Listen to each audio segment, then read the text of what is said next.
Pour moi, c'est une fierté d'avoir pu ramener 33 000 Corses au Stade de France.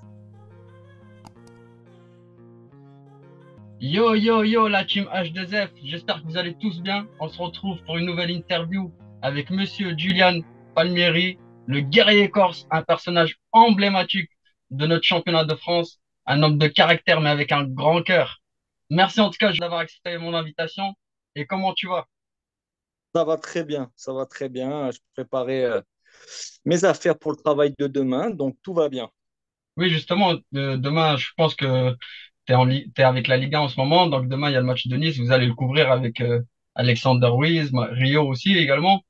Je voulais savoir, avant de commencer, j'ai toujours la même question pour chaque invité. Qu'est-ce que tu deviens et tu fais quoi maintenant? Même si moi je le sais, ça serait bien de partager ce que tu fais pour ceux qui ne savent pas encore.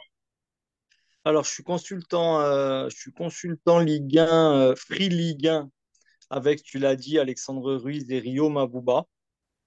Free Ligue 1, c'est une application qu'on peut télécharger gratuitement.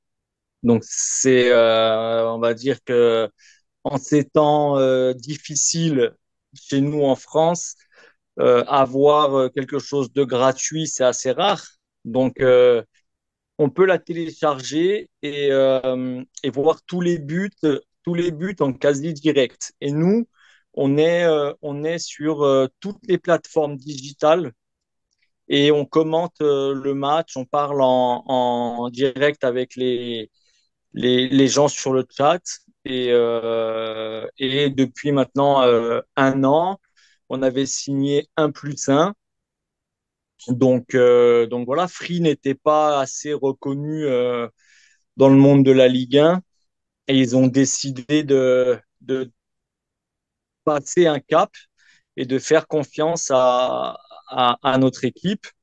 Et tant et si bien qu'aujourd'hui, l'application est la numéro un en termes de téléchargement gratuit devant Winamax, devant tout le monde. Donc c'est un sacré défi de gagner. Et donc voilà, on arrive à la fin de saison. On ne sait toujours pas si on va redémarrer avec eux. J'espère que oui, il n'y a aucune raison que ça se passe mal. Mais aujourd'hui, très heureux d'être à Free, très heureux d'être avec, pour moi, le meilleur euh, en termes de journaliste sportif qui est Alexandre Ruiz et un copain à moi qui était mon capitaine à Lille, Rio Mavuba. Ouais, je suis d'accord, Alexandre, fait partie des meilleurs, c'est même le meilleur, je dirais. Et ouais, c'est vrai que l'application Free, elle est vraiment pratique. Moi, je l'utilise d'ailleurs.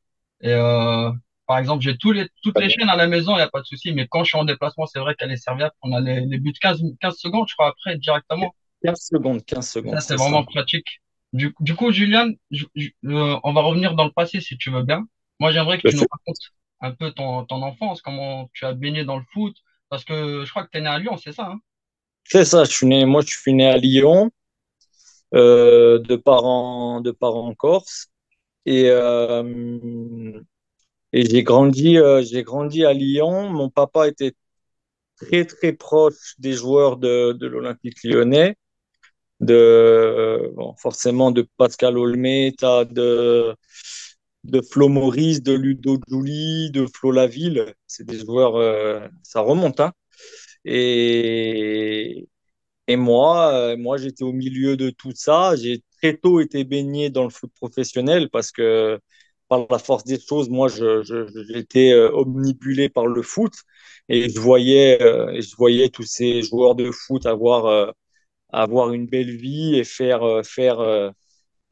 leur passion, faire ce qu'ils voulaient, quoi, Oui. et prendre du plaisir. Donc, très tôt, j'ai voulu être footballeur, mais après, c'est comme tous les enfants. Tous les jeunes enfants rêvent d'être ou pompier, ou astronaute, ou footballeur. Donc, moi, j'avais décidé d'être footballeur. À 7 ans, je signe à Lyon et, je fais toute ma préformation jusqu'à 13 ans à Lyon. Et je finis meilleur buteur et meilleur passeur du championnat national. Tu jouais quel poste là? Là, j'étais numéro 10. Ok. Et donc, je finis meilleur passeur, meilleur buteur du championnat national. Et Lyon, sous prétexte que je suis formé par l'Olympique lyonnais, ne veut pas me signer mon contrat élite et me demande de rester amateur encore au moins un an. Ouais. Alors que tous les clubs et tous les centres de formation de France m'appelaient. Donc, à partir du moment où j'ai su que le Sporting Club de Bastia m'avait contacté, euh, dans ma tête, ça a été très clair, ça a été très rapide. C'était le Sporting parce que même si j'étais né à Lyon, même si je jouais à Lyon, euh, mon club de cœur, le club que je supportais enfant, le club que je regardais à la télé avec mes parents, avec mon père, c'était le Sporting. Donc voilà, j'ai grandi dans cette culture corse. Donc il me semblait logique de revenir à Bastia. D'ailleurs, dans la génération dans laquelle tu étais avec un certain Ballon d'Or, le 9. Il faisait déjà Ouais, une différence sur le terrain à l'époque ou ça se passait comment? non, Non? non, il était pas, il était bon, il était très bon même, mais il n'était pas non plus au-dessus de tout le monde.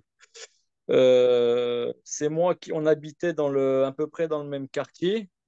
Lui, il habitait à Bron-Terraillon. Moi, j'habitais, ça s'appelait les Alizés. Donc, tous les matins, c'est mon père qui venait le chercher en voiture pour l'amener. On avait une navette à Tola-Vologe où on s'entraînait, qui nous prenait et nous amenait au collège.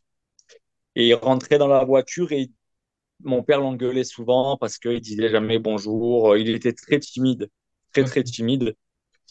Mais c'était un joueur, voilà, c'était pas le joueur qu'il est devenu aujourd'hui. Et honnêtement, à l'époque, je n'aurais pas mis une piécette sur lui, quoi. Ah ouais, ouais. Ah ouais, non, non, D'ailleurs, j'aurais j'avais vu une pas. interview où tu disais même que il a pas été conservé par l'OL à un moment donné. Ouais, il n'avait pas été en moins de 15. Je crois qu'il n'est pas conservé. Ou du moins il peut être dans les repêchages. À Lyon, on avait le droit enfin, on avait le droit, non, il y avait pas, c'était pas des droits. Il y avait des gens qui étaient malheureusement virés, simplement parce que Lyon décidait qu'ils n'avaient pas le niveau. Et il y avait aussi des, des virés, si tu veux, mais qui n'étaient pas encore sûrs et qui étaient dans les repêchages. Et Ok. lui était dans les repêchages parce que Lyon estimait ils avaient des doutes sur son physique parce qu'il était un peu en surpoids à l'époque. Et finalement, il a été repêché. Et à partir de là, je sais pas, ça a dû lui faire un déclic ou quoi. Ouais. Il a tout explosé. Très vite après, il s'est associé avec Ben Arfa, Mounier, Loïc Rémy. Et après, il est devenu le joueur qu'on connaît, quoi. Ouais. Donc, ensuite, pour revenir sur ta préformation à l'OL, ça se passe vraiment bien pour toi. Et ensuite, tu décides d'aller à Bastia. C'est comme une évidence pour toi d'aller en Corse, hein, c'est clair. Mais là, je vais sauter un peu les étapes et je vais arriver ton premier match en pro. Quel est ton Hmm. ressenti? Parce que là, tu joues dans ton club de cœur, tu es en Corse, et là, tu es dans ton premier match. Bon, là, mon premier match, il est assez bizarre parce qu'en fait, donc, il faut savoir que j'avais fait la préparation avec les pros, la préparation d'été. Et, euh, et au bout d'un moment, Casoni, je me dis, bon, c'est bon, la CFA reprend, tu reprends avec la CFA. Moi, je dis rien, j'y vais, j'avais 17 ans, je comprends. Et un matin, à 7 heures du matin, il y a l'intendant qui m'appelle et qui me dit, Caso, il veut que tu sois sur la photo officielle, donc tu viens et tu fais la photo. Donc j'arrive le matin pour la photo, je m'habille, le maillot et tout.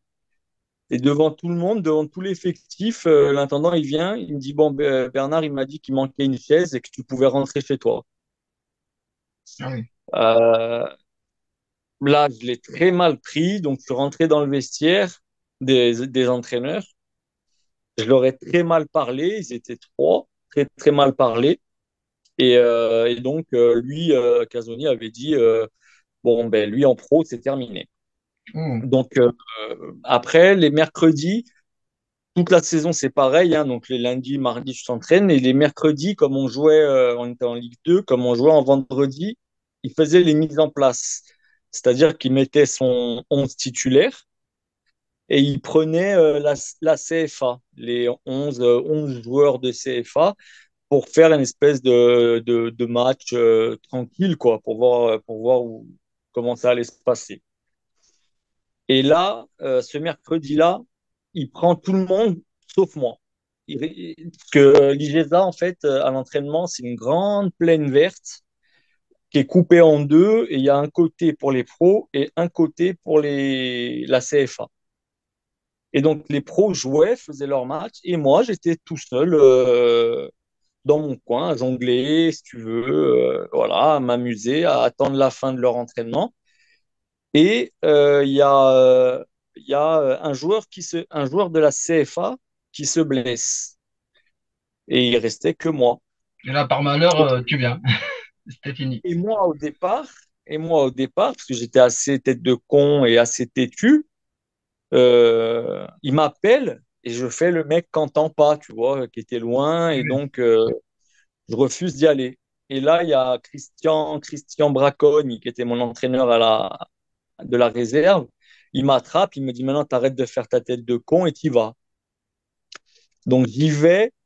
Il restait 5 minutes et je m'en rappelle, il y avait un partout. Premier ballon que j'ai, je fais petit pont à Kamadine, 1-2 avec Samir Bertin-Daven, je centre, on marque, on gagne 2-1. Donc on tape les pros. Et donc l'entraînement se termine, nous on rentre dans nos vestiaires, eux aussi, et il se passe rien. Et le lendemain matin, j'arrive dans les vestiaires de la CFA. L'entraîneur de la réserve, Christian Braconne, il me dit Jus, Thierry Vendré est malade, c'est toi qui vas faire le déplacement, c'est toi qui le remplace. Caso, il a décidé de te prendre avec eux dans le groupe. Donc, bon, moi j'ai direct appelé mes parents, hein, grande Oui. fierté, et on jouait Le Havre. À l'époque, il y avait Steve Mandanda, Guillaume Moirot, c'était une belle équipe, hein, Le Havre quand même en Ligue 2. Et, euh, et donc, je fais mon premier match comme ça au Havre et perd, euh, on perd 2-0 quand je rentre. Donc, je rentre je crois que c'est pas, ça doit être à la 75e ou quoi, avec Malek Ferrad. Oui. Et comme ça, numéro 33, j'ai le maillot. Il est là, en plus, il est juste là. Blanc, 33, maillot du Sporting. C'est un mélange de fierté, de pression, de, de me demander ce que je foutais là. C'était plein de trucs, quoi. J'étais très jeune, j'allais avoir 18 ans, je ne les avais pas encore. Et donc, on perd 2-0. Et sur mon premier ballon, je fais une passe d'ess à Christophe Mélin qui marque. Ok, ouais. Donc, 2-1. Et après, je suis dans l'action qui ramène le 2-2 et on fait 2-2. Et, euh, et donc, je reste dans le groupe. Je reste dans le groupe la semaine et tout. Et on reçoit Sedan. Je suis encore dans le groupe. Ben, bon, bien évidemment, je suis remplaçant, mais ça, je m'en foutais. Moi, j'étais aux anges. Il me fait rentrer, pareil. Il restait un quart d'heure. Et premier ballon, j'arrive de 20 mètres sur Sabin, qui joue à Sedan. Et je lui mets un attentat. Euh, je le coupe en deux, quoi. Je dois prendre rouge. Ah oui, oui. Et ouais, ouais, ouais. Et l'arbitre, il vient me voir, il me dit, écoute, t'es jeune, t'es fougueux, voilà, c'est ton premier match, je le sais, donc je te mets jaune, mais ça mérite autre chose. Et de là est partie cette réputation à Bastia, comme quoi, euh, voilà, je me laissais pas faire Je sais et pas faire. Mais tu l'as gardé, cette réputation, quand même, après, au fil des années, on va dire. je l'ai toujours gardée, je la Ouais, ouais. garderai je la garderai toujours, et ça, c'est dans la vie de tous les jours. Mais et j'en suis fier parce que alors ça m'a joué des mauvais tours, mais ça m'a aussi sauvé quelquefois de situations un peu compliquées, quoi. Donc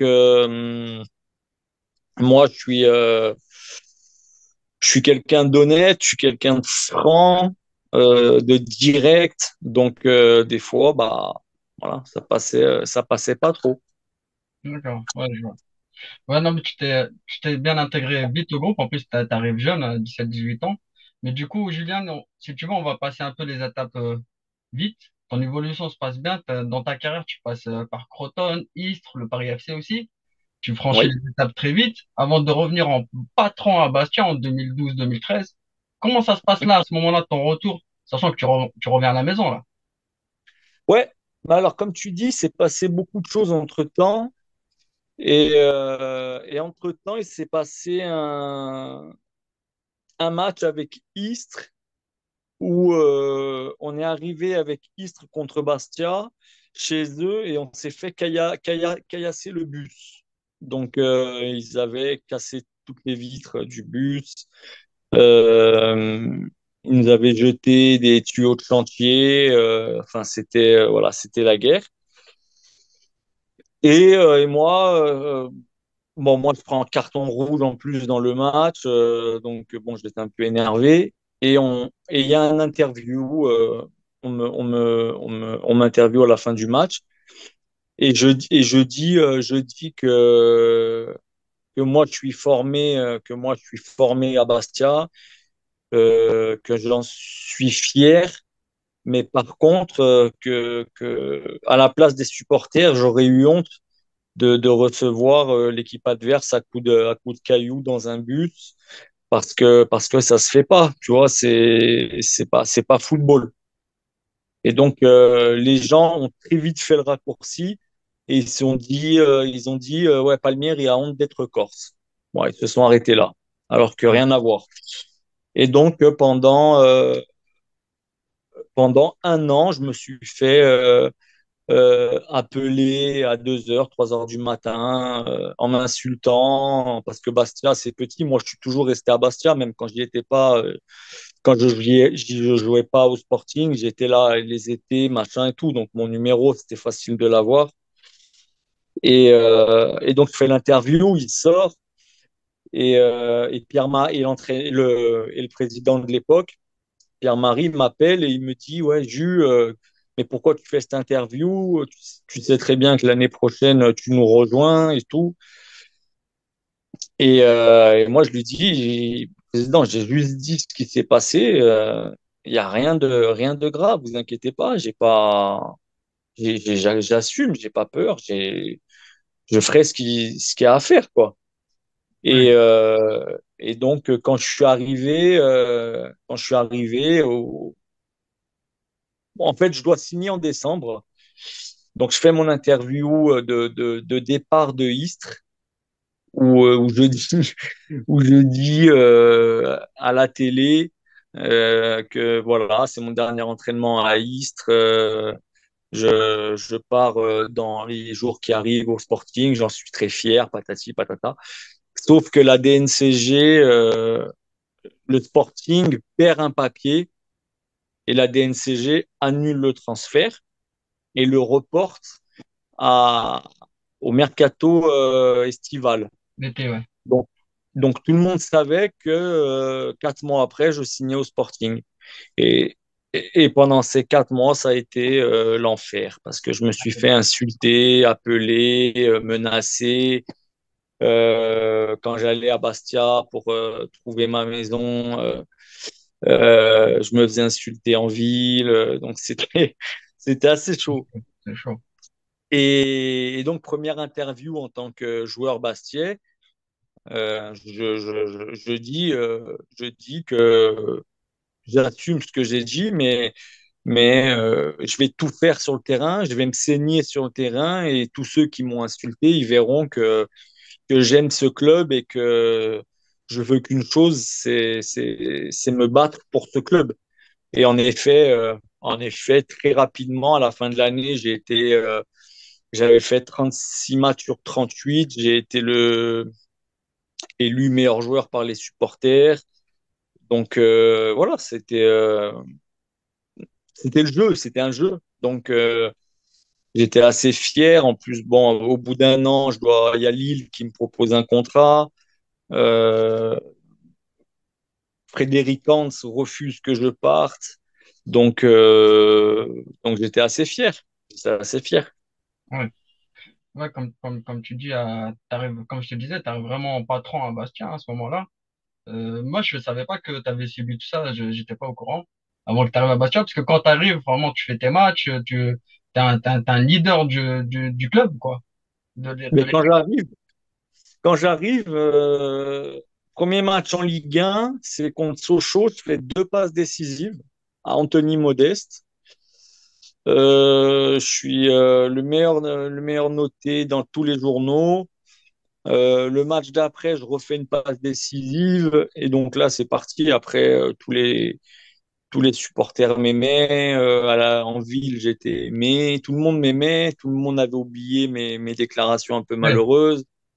Euh, et après, c'est après dans la saison dans les années qui ont suivi, qui ont fait que je me suis imposé en tant que leader, quoi. ouais. Et d'ailleurs, avec Bastia, tu joues notamment une finale de Coupe de la Ligue. Pour toi, ça représentait quoi de voir la Corse au Stade de France? Pour moi, c'est le plus beau moment de ma carrière. Pour moi, c'est une fierté, c'est euh, c'est un honneur, une fierté d'avoir d'avoir pu ramener 33 000 Corses au Stade de France euh, pour nous supporter.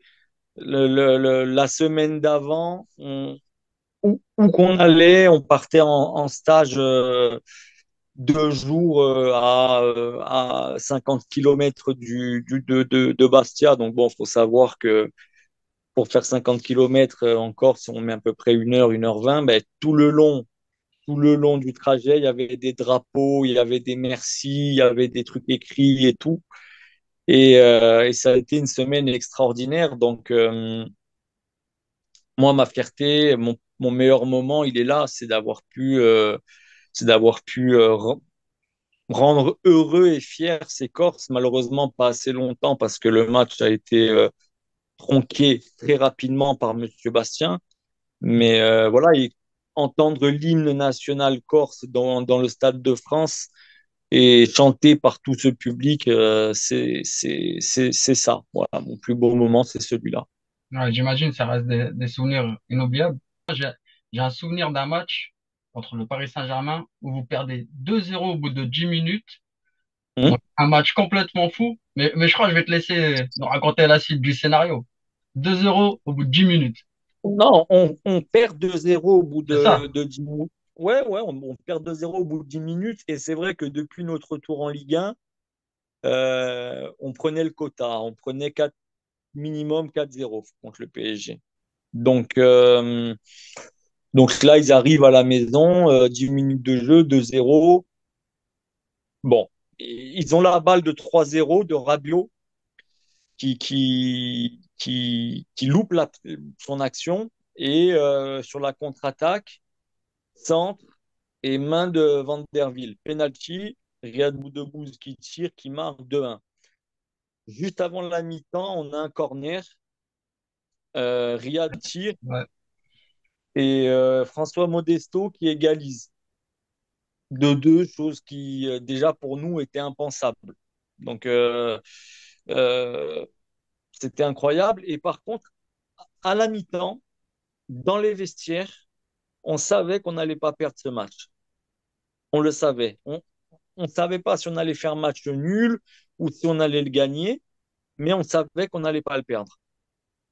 À la 53e ou 55e, je ne sais plus trop, il y a ce fameux corner de Riyad et Rabiot la dégage, elle arrive au premier poteau, Rabiot la dégage de la tête et moi je suis à la retombée, elle m'arrive sur le pied droit, je la prends comme elle vient et par chance elle finit dans la lucarne de Douchez et on passe devant au score 3-2 et donc là dans le stade c'est la folie tout autour de moi c'est la folie mais moi je me souviens de plus grand chose. Ah oui, J'étais tel- J'étais tellement dans un espèce d'état second, parce qu'à cette époque-là, on était 19e, et certains cadres, dont moi, on prenait beaucoup plus que les autres par rapport aux supporters et ça oui. nous faisait chier. Et ça nous faisait chier. Et donc, le fait que je marque ce troisième but, ça m'a rendu complètement fou et je ne savais plus trop ce qui se passait. Mais bon, je savais, t'inquiète pas, qu'on gagnait 3-2. Et donc, eux, ils poussent forcément 3-2 contre Bastia alors qu'ils étaient premiers et qu'ils n'avaient plus perdu depuis longtemps. Ça ne le faisait pas. Ils ont un coup franc, Thiago Silva qui tape la barre. Et nous, sur un ballon anodin, Gilles qui dégage, elle me tombe dans les pieds. Là, j'étais attaquant de pointe à la fin du match. Ah oui. Donc, ouais, Mais elle vous me gagnez tombe trois dans deux. les pieds. Vous gagnez 3-2 là. On- Là, il y avait 3-2 pour nous. Il était passé attaquant. Ouais. Et j'étais attaquant de pointe, là, ouais. Ok. Sur ces 10 dernières minutes, j'avais fini attaquant. Et donc, elle me tombe dans les pieds. Je dribble, je ne sais plus qui. Je décale Riyad qui décale Keita, Ouais, j'en suis. Abdou Keita. Et moi, je suis entre Thiago Silva et David Luiz. Et, euh, et je vois que Abdou, il n'a pas grand-chose à faire, quoi. Donc, je vois qu'il me regarde et je ralentis ma course. Et quand je vois qu'il veut centrer, j'accélère et il centre et il me met un super ballon où j'ai juste à me jeter et à la pousser. Et là, par contre, le 4-2, euh, je m'en rappelle. Je m'en rappelle parce que Ouais. c'était la délivrance, parce que je savais que le match, on l'avait gagné, c'était plié. Et là, je me rappelle de tout ce qu'il y avait autour, les gens, la folie, Gilles Cioni qui me saute dessus, euh, voilà, tout le stade qui avait explosé. Donc, c'était incroyable. C'était incroyable parce que tout le monde nous voyait morts. Et à partir de ce match-là, on n'a plus perdu pendant 15 matchs. Donc, ça nous a permis de remonter et de faire cette finale au Stade de France. Oui. Donc, c'était un moment fantastique. C'était même l'après-match, il était incroyable, quoi, avec tous les journalistes qui m'appelaient.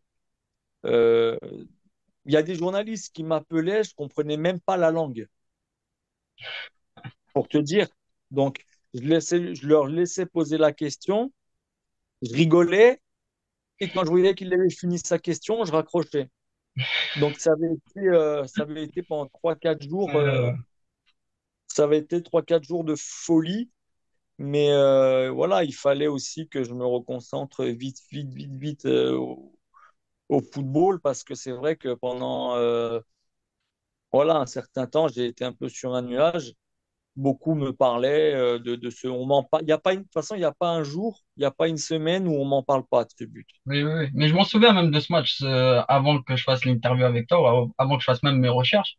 Je m'en souviens de ce match, il y a eu 4-2 où tu mets le doublé d'ailleurs c'était un scénario incroyable quand même. Et Ouais, du coup, je vais faire une parenthèse, Julien, si tu veux bien. À Bastia, tu as connu beaucoup de joueurs, mais moi, j'avais un ami d'enfance qui jouait avec toi à Bastia. Paix à son âme, c'est Christopher Maboulou. On a ouais. grandi ensemble dans la même ville à Montfermeil. Tu peux nous en dire un mot? Christopher, c'est un joueur que perso, j'aimais beaucoup. J'aimais beaucoup l'homme parce il était dans son monde, toujours respectueux. C'était le type qui voulait faire rire tout le monde. Euh, Très bon joueur de ballon, qui avait lui aussi mis un but magnifique contre Marseille, qui avait mis un doublé et qui nous avait donné cette victoire. Et, euh, et on s'était jamais trop perdu de vue parce qu'après il signait à Nancy, je crois. Et, euh, et quand on se voyait, on était assez content de se voir parce qu'on s'appréciait beaucoup.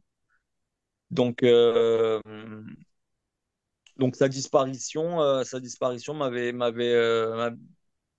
m'avait surpris et m'avait mis un petit coup au moral parce que un bon coup au moral parce que j'adorais le mec et tout simplement voilà, je trouvais que c'était pas normal, que la vie était mal faite et qu'il méritait pas ça quoi.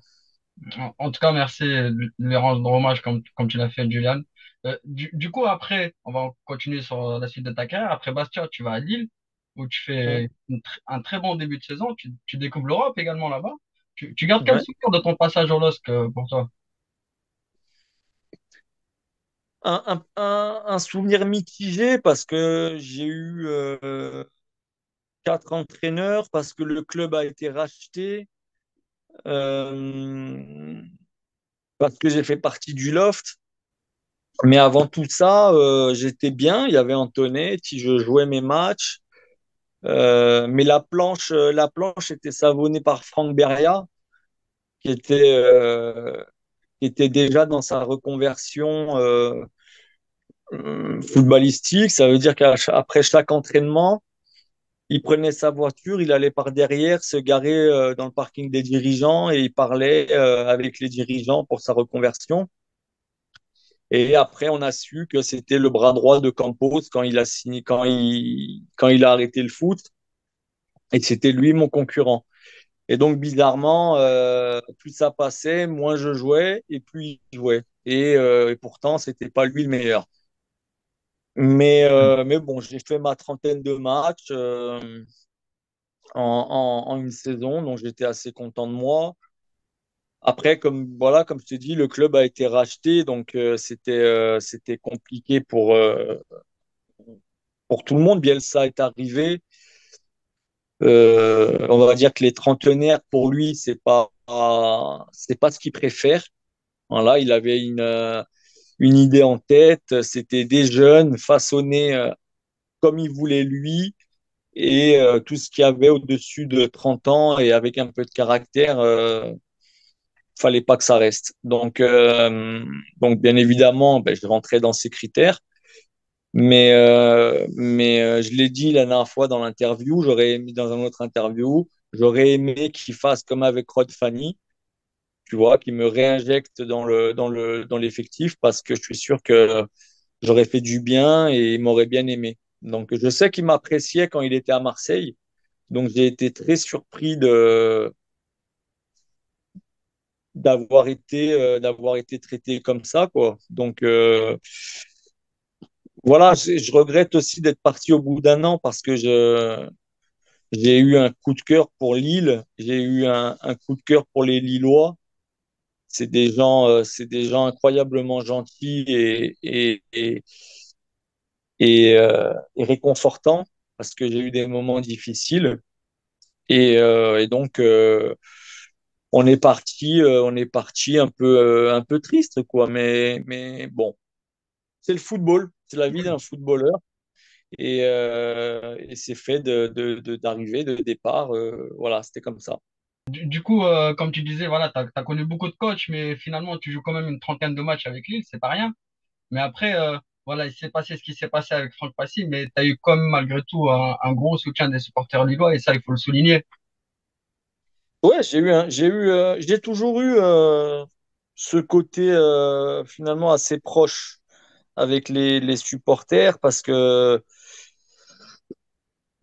que j'aimais bien m'arrêter après l'entraînement, leur parler à l'entraînement à Luchin quand tu sors de l'entraînement, il y a un petit rond-point où ils t'attendent tous pour une photo, un autographe ou quoi. Et l'un des seuls joueurs à m'arrêter et vraiment à prendre mon temps pour signer et faire des photos avec tout le monde. Et, euh, et voilà, et on sait que cette année-là, j'ai perdu ma mère. Et, euh, et très vite, les supporters, j'ai reçu des milliers de messages de réconfort. Et la DVE avait fait une banderole pour me réconforter à mettre dans le stade.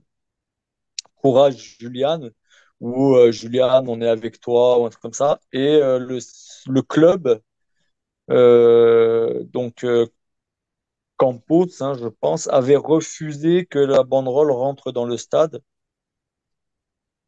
Pourquoi, je ne sais pas, mais voilà. Et donc, ils avaient déployé la banderole, fait une photo à l'extérieur du stade et ils me l'avaient envoyée. Et ils m'avaient expliqué pourquoi ils ne l'avaient pas mise dans le stade. Donc, euh, donc voilà, je garde un souvenir sympa de Lille. Voilà, et surtout des Lillois, je te dis, parce Ouais, que c'est vraiment, euh, c'est vraiment des gens intéressants, des gens respectueux. Euh, je suis encore en contact avec beaucoup de Lillois et, et c'est un public qui n'oublie pas. C'est important. ouais. C'est bien de leur rendre hommage comme tu le fais. Et ensuite, du coup, dans ta carrière, tu fais Metz, puis Ajaccio avant de prendre ta retraite. Mais je vais m'arrêter sur Metz, où tu retrouves Frédéric Hantz, lui qui t'a lancé d'ailleurs, non, en Ligue 1. C'est lui qui m'a lancé en Ligue 1. C'était quoi vos rapports entre vous deux, en fait? Vous avez toujours gardé des contacts? Alors, avec Fred Hans, au début, c'était glacial. Je pouvais pas le voir, mais vraiment pas le voir. Sa femme était une Istréenne et, euh, et quand il venait nous voir, nous entraîner à Istres, tous les joueurs se mettaient en ligne pour lui serrer la main et moi j'allais de l'autre côté, je traçais, je lui serrais pas la main parce que je l'aimais pas. Et, euh, et malgré tout, c'est lui qui m'a appelé pour me dire qu'il me voulait à Bastia. Donc j'étais surpris. Et après, en fait, au fur et à mesure, on a appris à se connaître. Il m'a beaucoup testé. Tu vois, par exemple, je te parlais de mon début de saison à Bastia, où je cassais tout. Oui. Et à un moment donné, il me met sur le banc. Personne ne sait pourquoi. Je vais le voir. Il me dit, ben, parce que les joueurs qui ont fait monter le club, ils ont plus de crédit que toi, même s'ils sont pas bons et que toi, tu es bon. Mais voilà, tout ça, c'était pour me tester, voir si j'étais Oui. costaud. Et j'ai pas craqué, j'ai tenu bon. Et au final, j'ai été son joueur le plus utilisé. Donc, euh, donc on avait pas cet amour, j'ai envie de dire, mais on s'appréciait vraiment, quoi. Et je te disais, la première année, je dois signer à Lille. Euh, et lui, il dit, si lui s'en va, moi je m'en vais, j'en fais une affaire personnelle. Donc, ça prouve qu'il tenait vraiment à moi. Et moi, voilà, quand il y a un mec comme ça, quand j'ai un coach comme ça, je suis prêt à tout pour lui, quoi. Donc après, on a eu cette relation qui faisait qu'il pouvait tout me demander et j'acceptais de jouer tous les postes, de faire n'importe quoi pour lui.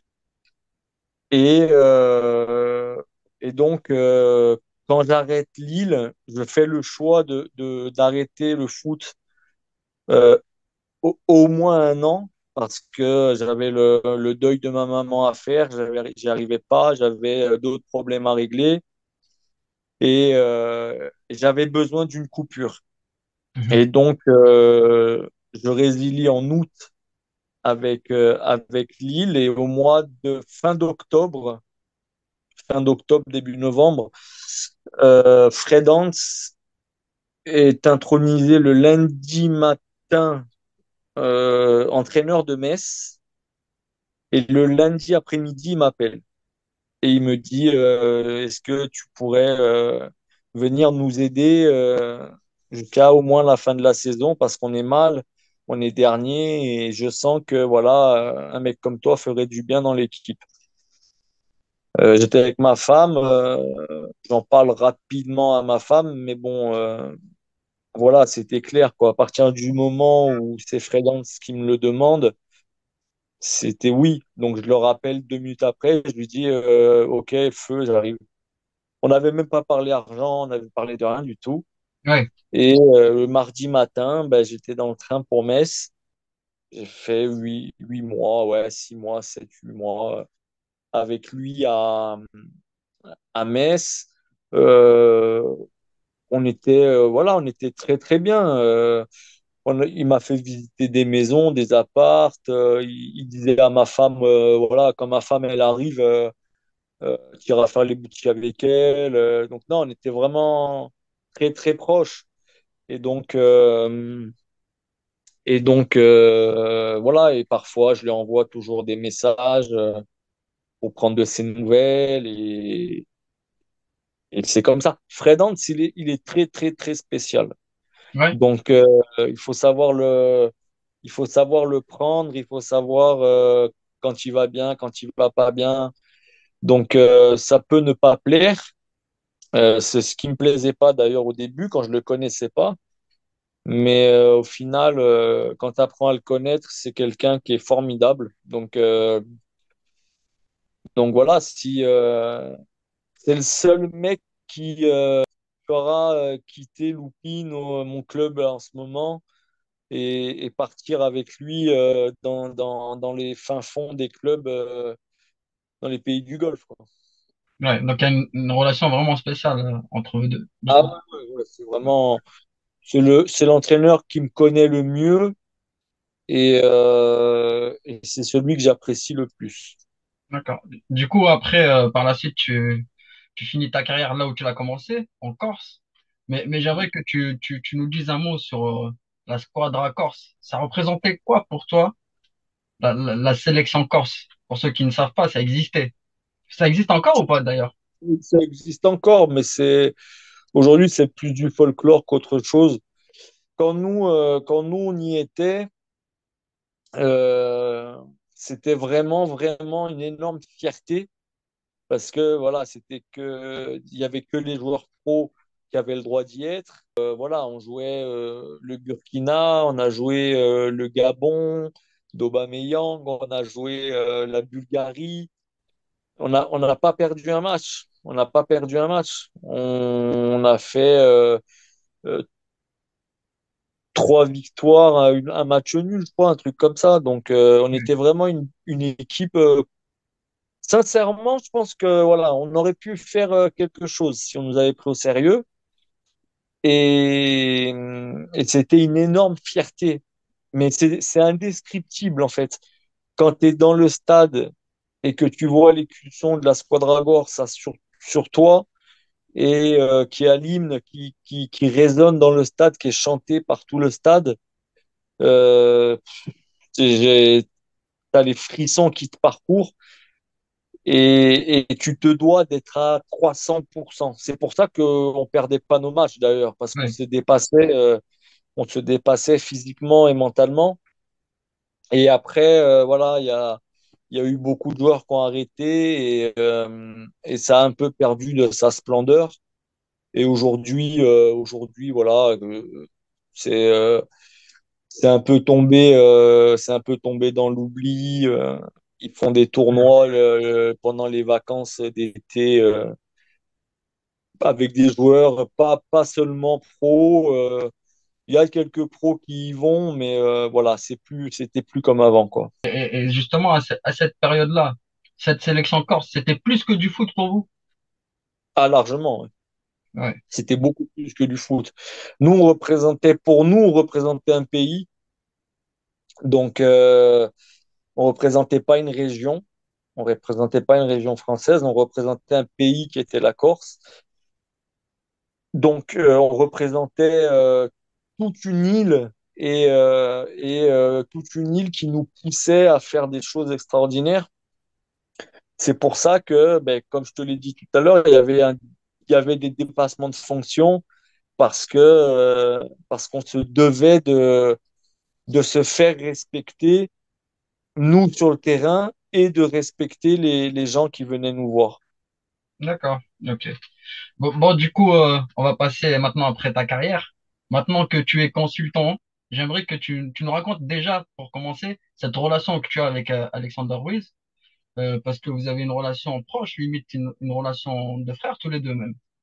Ouais, bah oui, Alex, c'est quelqu'un qui m'a aidé dans une période où j'étais très très mal et, euh, et où tout le monde m'avait laissé tomber, c'est-à-dire tous les soi-disant copains footballeurs, tous les soi-disant copains journalistes ou animateurs de radio qui aujourd'hui travaillent à RMC et qui ont des émissions. Tout cela m'avait zappé. Et Alex m'a appelé un soir et m'a demandé si ça m'intéressait de faire avec lui la CAN sur Twitch. Parce qu'il y a 10 ans en arrière, lors d'une émission où il travaillait sur Bein, on avait sympathisé. On avait sympathisé, mais pas plus que ça. Mais voilà, on avait parlé et il m'avait dit, bah tiens, autant à la fin de ta carrière, si tu veux, on travaillera ensemble. Mais bon, voilà, c'était au détour d'un café, quoi. Mhm. Et on m'avait un peu oublié. C'est le seul qui m'a appelé pour prendre de mes nouvelles. Et bizarrement, moi qui cache un peu mes sentiments, qui dit pas trop ce que je ressens, avec lui, je me suis lâché. J'ai parlé à cœur ouvert. Et donc, il m'a dit, bah, écoute, moi, si tu veux, il y a la CAN qui arrive, je vais la faire sur Twitch. Et à côté de ça, j'ai une émission tous les soirs à 19h sur Brut. Donc, si tu veux, on l'anime ensemble, on fait tout ensemble. Ouais. Et de là est partie notre relation d'amitié. Et voilà, comme tu l'as si bien dit, transformé pas en frère de sang, mais voilà, quelque chose de très ressemblant. Mhm. Donc, quand Free l'a contacté, de suite, il m'a appelé, il m'a dit, ben voilà, moi, t'es inclus dans l'équipe. C'est normal, t'as bien travaillé avec moi pendant un an. Donc aujourd'hui, ben voilà, t'es avec moi, t'es avec Free et on va faire du bon boulot. Et, et c'est ce qu'on est en train de faire justement. Alex m'a sorti de la merde et, et je lui en suis reconnaissant, je lui en serai éternellement reconnaissant. Et encore une fois, c'est pareil, c'est un type pour qui j'irais au bout du monde s'il me demandait de le faire et, euh, et j'ai confiance en lui, voilà, les yeux fermés. En tout cas, c'est une vraie belle histoire entre vous deux. Ça fait plaisir de voir, surtout que là, il t'a pris sous son aile, il t'a accompagné, et maintenant que tu l'accompagnes sur Free, on vous regarde tous les week-ends. Et du coup, maintenant, j'aimerais avoir ton avis de consultant. Actuellement, le PSG perd beaucoup de points pour la course au titre. Tu penses que l'OM ou Lens peut finir champion devant Paris?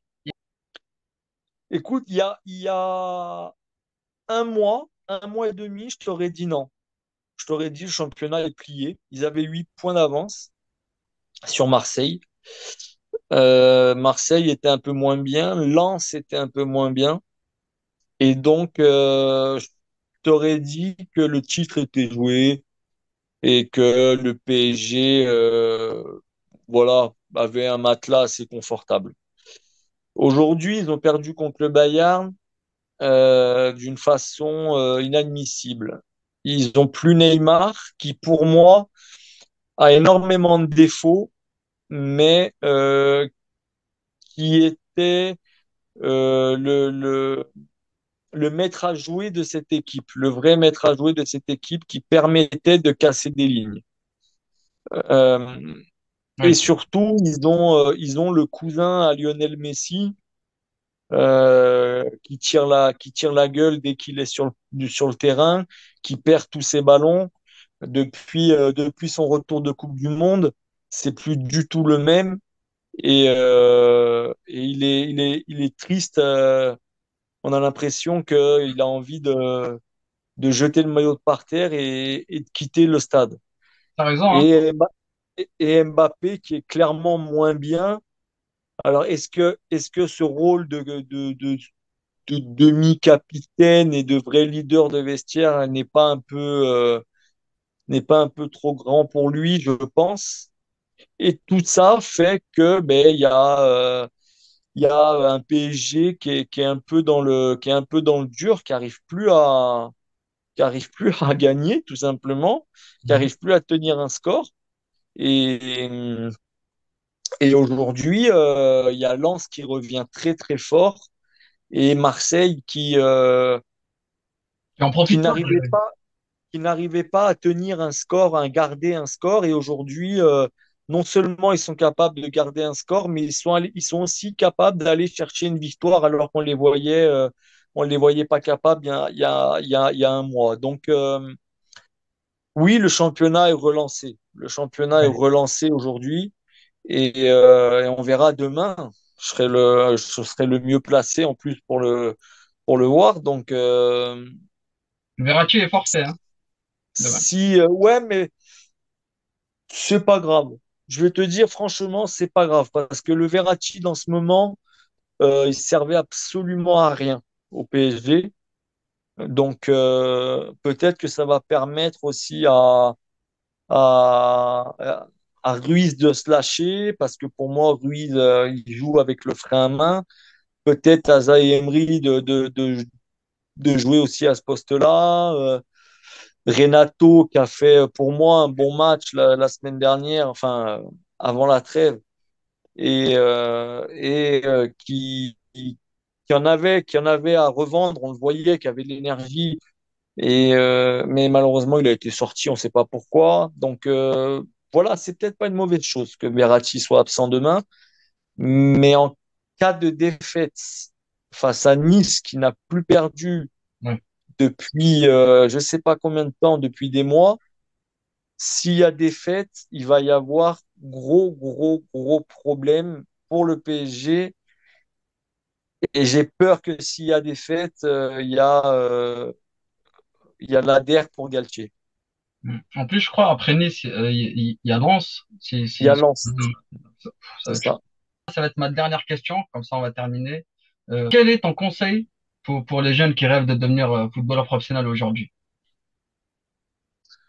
Mon conseil, c'est de ne pas trop se voir arriver trop vite, de ne pas écouter les faux avis, les faux amis parce que tu joues bien dans ton quartier et qui te disent que tu vas arriver pro.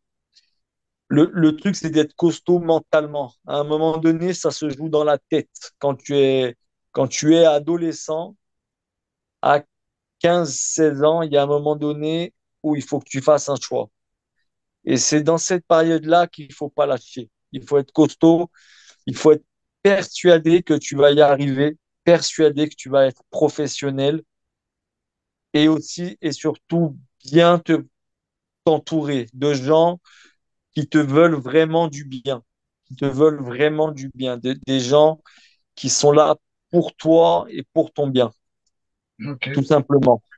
C'est- Ne pas t'entourer de gens qui pourraient être un frein dans ta progression.